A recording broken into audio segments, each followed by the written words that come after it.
Kalau dia benar tobatnya, tobat nasuha. Nasuha itu dari kata nasihah, yang melapangkan hati. Jadi setelah tobat hatinya lapang, kemudian berubah menjadi lebih baik, diterima. Yang itu gugur. Cuman tulisan itu masih ada sebagai bukti pertanggungjawaban malaikat.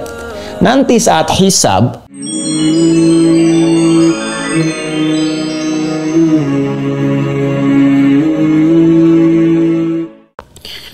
seorang hamba yang melakukan kesalahan, berbuat keliru, menempatkan satu kegiatan tidak pada tempatnya. Allah larang dia kerjakan, Allah perintahkan, dia malah tinggalkan, gitu kan? Yang seharusnya setiap perintah dikerjakan, salat diperintahkan, dikerjakan.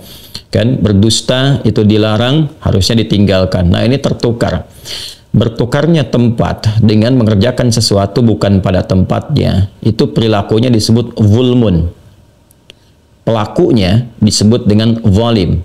Perilakunya disebut dengan zulmun, pelakunya disebut dengan zalim, menempatkan sesuatu bukan pada tempatnya. Nah, perilaku zalim ini punya banyak tingkatan. Ya, tingkat tertingginya nanti seperti syirik, ya kan? Itu tingkat tertinggi dari perbuatan zalim.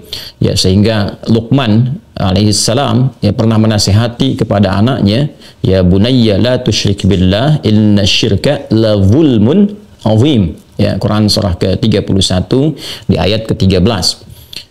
Contoh lagi misalnya ada orang yang bukan sekedar tidak sholat, tapi bahkan melarang orang atau menghambat orang untuk ke masjid, untuk sholat, untuk berzikir dan sebagainya. Itu termasuk juga perbuatan zalim yang tinggi. Yang ada di Al-Baqarah ayat 114. Wa man azlamu mimman mana'a masajidallahi ay yudhkara fiha ismuhu wa sa'a fi kharabiha. Nah, perbuatan-perbuatan ini lantas kemudian disadari keliru. Ada hidayah, petunjuk Allah berikan, kemudian dijemput. Dari jemputan itu dia bertaubat. Nah, taubat itu adalah nilai kasih yang Allah sampaikan dengan sifat rahmannya di dunia, ya kan? Dan rahimnya kepada orang-orang yang mau kembali untuk memperbaiki hamba itu sehingga berjalan pada kemuliaan, yang dengan itu semua bisa berpotensi mendapatkan ridha Allah Subhanahu wa taala. Quran surah keempat An-Nisa ayat 17 sampai 18, kan? 17-nya yang positif, 18-nya yang kesan negatif yang ditangkap oleh hamba yang tidak mau bertobat dan berpeluang untuk celaka. Ayat 17 Allah berfirman, "Innamat taubatu 'alallahi lilladzina ya'maluna as-su'a bijahalatin tsumma yatubuna min qarib." Sungguh taubat yang diterima oleh Allah Subhanahu wa taala itu adalah taubat dari orang-orang yang menyegerakan untuk menyadari, menyesali dan kembali pada jalan yang benar ketika dia berbuat salah. Lalu ada pancaran hidayah, dia menyadari itu, segera dia memperbaiki diri. Itu diterima oleh Allah. Nah, ciri ketika diterima itu, maka ada perubahan pada dirinya. Ya, karena itu banyak redaksi di Al-Quran menyusulkan kata perubahan setelah taubat. Wa man taba wa aslaha. Siapa yang kemudian mampu bertobat dan memperbaiki diri. Ya, nah, perbaikan ini yang menunjukkan bahwa dirinya telah diterima taubatnya. Biasanya tandanya itu setidaknya ada dua bagian utama. Yang pertama, dia sudah tidak menyukai lagi, bukan sekedar meninggalkan, tidak menyukai perbuatan-perbuatan buruk yang pernah dilakukan. Jadi bukan sekedar meninggalkan, tapi sudah sampai kepada satu kondisi tidak menyukai. Ya, misal, ya terjebak misalnya dulu suka atau jarang mengerjakan sholat, ya suka meninggalkan, sekarang sudah tobat, dia senang dengan menunaikan sholat, dia kejar sunnahnya, kan? Kemudian kalau melihat ada perilaku itu sudah nggak suka. Nggak suka tuh, ya, mengingat itu juga tidak mau, melihat orang malas sholat juga sudah muncul rasa tidak nyaman, kan? Nah, yang kedua cirinya adalah sudah mulai banyak berbuat kebaikan, banyak berbuat baik. Jadi diganti itu kalau di bahasa Quran surah ke-11 Hud ayat ke-114, kan, innal hasanati yudhibnas sayyiat aqimis salata tarafain nahar wa zulafan minal lail innal hasanati yudhibnas sayyiat. Tunaikan salat itu di sepanjang siang, kemudian juga di dua sisi di waktu malam, kan? Kemudian yang paling menarik apa? Innal hasanati yudhibnas sayyiat. Sungguh kebaikan-kebaikan itu akan menutup yang jelek-jeleknya. Jadi kalau kan dengan salat itu menggugurkan dosa-dosa kecil secara otomatis. Ya, jadi kata Nabi sallallahu alaihi wasallam menyampaikan kafaratun lima bainahunna. Kan as-salawatu ila salawat, salat satu ke salat yang lainnya, al-jumu'atu ila al-jumu'ah, Jumat ke Jumat, wa Ramadan ila Ramadan, kafaratun lima bainahunna. Salat satu ke salat yang lainnya, Jumat satu ke Jumat yang lainnya, Ramadan ke Ramadan. Jika kita mengerjakannya, ikut Jumatan, ikut Ramadan, ya kan? Nah, kemudian juga sholat kita tunaikan, itu otomatis menggugurkan dosa-dosa kecil yang terjadi di antaranya. Dosa-dosa besarnya dengan taubat. Nah, berhasilnya taubat atau gugurnya dosa kecil dan besar tadi ketika muncul hasanat, kata Al-Quran. Kebaikan-kebaikan mulai muncul, yang jeleknya mulai tenggelam, mulai hilang. Ini tanda Allah mengampuni dosanya. Nah, ketika dosa itu diampuni, selesai semua. Ya, tuntas. Yang itu gugur yang jelek-jeleknya, yang semuanya hilang dengan rahmat Allah Subhanahu wa taala. Nah, gugurnya ini kalau sudah selesai, sudah ya nggak terbawa-bawa lagi. Mau ke usia 40 tahun, 50 tahun, 60 tahun, sudah nggak ada yang dibawa dari dosa itu, digugurkan. Nah, cuma mungkin yang dimaksudkan itu di kitabnya. Di kitab itu kan ada yang dituliskan tuh, setiap kegiatan kita, ya kan? Aktivitas kita itu kan tercatat, ada malaikat yang Allah tugaskan untuk mencatat. Kita di simpul kedua di bab akidah itu belajar tentang malaikat. Ya, ada malaikat raqib dan atid, hafidhin, katibin. Semua aktivitas kegiatan kita itu tertuliskan di kitab. Yang baik dituliskan, yang jelek pun dituliskan. Jadi ketika berbuat dosa itu ditulis, karena malaikat kan nggak boleh bermaksiat, semua dikerjakan. Ya, malaikat nggak punya tip X, dia kan nggak bisa menghapus itu malaikat, tulis saja dituliskan.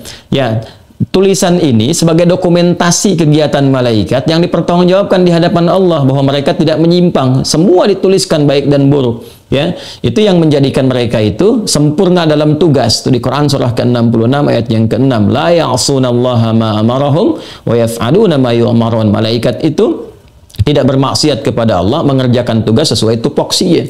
Jadi yang baik ditulis baik, yang jelek ditulis jelek, dan dituliskan pula kalau sudah bertobat ditulis ini bertobat. Nah, ini mungkin yang dimaksudkan ya, yang menyampaikan tadi atau dari kalangan ustadz dan yang lainnya itu terbawa. Yang terbawa itu bukan suasana dosanya. Dosanya sudah gugur dengan izin Allah ketika bertobat dengan tanda-tanda tadi. Kalau dia benar tobatnya, tobat nasuha. Nasuha itu dari kata nasihah, yang melapangkan hati. Jadi setelah tobat hatinya lapang, kemudian berubah menjadi lebih baik, diterima. Yang itu gugur. Cuman tulisan itu masih ada sebagai bukti pertanggungjawaban malaikat. Nanti saat hisab, nah ini kehendak Allah ya untuk menutup itu semua. Jadi nggak ada hisab lagi untuk itu. Satar ditutup tuh, mastora ya ditutup. Jadi yang ditampakkan yang baiknya saja karena sudah ketutup sama taubat, itu nggak diungkap lagi. Ada lagi kondisi yang dibuka tapi nggak ditampakkan di khalayak. Ya, itu hisab antara dia dengan Allah saja untuk menunjukkan tingginya rahmat Allah kepada hamba itu. Ya, jadi ketika orang ini berbuat salah, dosa dan sebagainya, ya taubat, kemudian selesai itu semua digugurkan dosanya, tapi catatan masih ada ketika kembali kepada Allah di akhirat kelak, di hisabnya dia berhadapan dengan Allah ditutup di hijab yang lainnya. Sehingga nggak terdengar, nggak tampak, nggak kelihatan. Ya, karena standar awal itu semua dibuka. Wa may ya'mal mithqala dzarratin khairan yarah wa may ya'mal mithqala dzarratin syarran yarah. Yang baik ditampakkan, yang buruk ditampakkan. Nah, nampak itu kelihatan oleh semua. Semua makhluk melihat. Rupanya si fulan begini, ada kebaikan yang selalu disembunyikan, di akhirat diviralkan.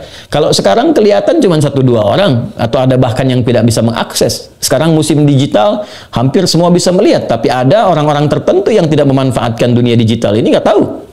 Tapi di akhirat semua makhluk melihat, mengetahui kalau baik, oh ternyata si fulan itu hatinya bersih, baik, ya kelihatannya seperti orang biasa, tapi dia bersedekah sembunyi-sembunyi dan sebagainya. Sisi lain, ada orang yang kelihatannya baik ya, nampaknya bagus, tapi ternyata dia punya perilaku buruk dan sebagainya. Itu may ya'mal mithqala dzarratin syarran yarah itu. Nah, ada hamba-hamba yang dilindungi oleh Allah. Ya, ditutup saat hisab. Jadi antara dia dengan Allah saja. Nah, ditunjukkan oleh Allah. Nah, kamu ini berbuat begini, begini, begini dulu nih. Itu kan? Nah, dengan rahmatku itu sudah diampuni, sudah selesai, sudah ditutup semuanya. Jadi yang diungkap cuma yang baiknya saja. Nah, inilah diantara syafaat yang langsung Allah berikan kepada hamba itu, ya menutup semua kisah-kisah buruknya dan menunjukkan rahmat Allah untuk mengampuninya. Sehingga terasa kita secara personal. Ya, logika atau satu gambarannya kurang lebih seperti ini. Laisa kamitslihi syai'. Ya, kalau kita ingin mengambil analoginya, ada misalnya di perusahaan ya 100 orang karyawannya, pimpinan melihat di CCTV ada 1 orang keliru. ya, mengambil yang bukan hak ya misalnya kan. Nah, dibiarkan dulu tuh. Lalu besoknya ternyata dia mengembalikan lagi karena ada kebutuhan tertentu, kan? Misal kelihatan lalu dipanggil. Tidak disebarkan, diinfokan, diumumkan di karyawan lainnya. Hanya secara personal disampaikan. Kamu ini berbuat seperti ini. Tapi saya tahu nih, ya kamu tutupin lagi begini, dibalikin lagi besoknya. Yang ditanya kenapa begini-begini, ya sudah perbaiki kinerjamu ya. Sekarang kamu jangan berbuat begitu lagi. Kemudian dikembalikan ke tempat lagi dia bekerja, menyatu lagi dengan yang lainnya. Bukankah itu lebih indah? Dan setelah itu kita merasakan respect pada pimpinan kita kan? Karena menutup kesalahan, menutup begini, hanya antara personal saja. Nah, betapa indahnya ketika kesalahan yang diperbuat oleh hamba saat di dunia itu, dia bertobat, digugurkan oleh Allah. Tandanya menjadi baik. Tapi tulisannya ada, malaikat menyetorkan kan? Menyampaikan. Dan ditutup oleh Allah Subhanahu wa Ta'ala. Semua yang jelek-jelek tadi sudah antara dia dengan Allah, diberikan rahmat Allah, yang terbuka hanya yang baik yang saja disebar. Yang salahnya sudah ditutup, diampuni, selesai. Dan dia menerima kitab di tangan kanannya. Biyamini. Ya, dan bahagia kembali kepada keluarganya orang-orang beriman, di kalangan orang beriman dan mendapatkan rahmat Allah Subhanahu wa Ta'ala. Mungkin husnudzan saya itu yang dimaksudkan.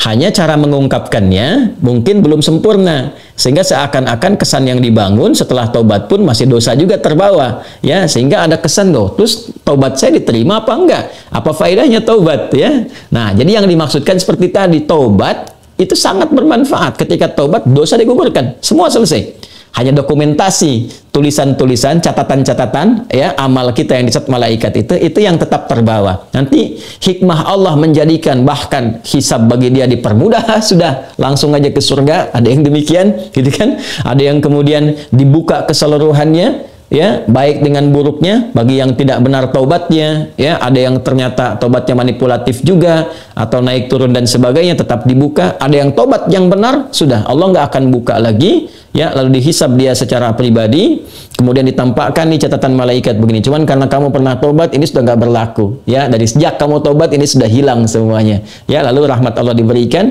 dan dia mendapatkan kemuliaan. Itu yang dimaksudkan. Ya, jadi jangan salah kita menangkap bahwa pernyataan ini menggugurkan taubat yang telah dilakukan. Bukan ya. Taubatnya Allah terima jika menghasilkan tanda-tanda tadi dan sekaligus gugur dosa-dosa dia. Jadi begitu yang baik-baik itu muncul, yang jelek ini gugur, hilang. Ya, dan saat hisab itu terjadi penguatan akan gugurnya dosa-dosa yang dimaksudkan.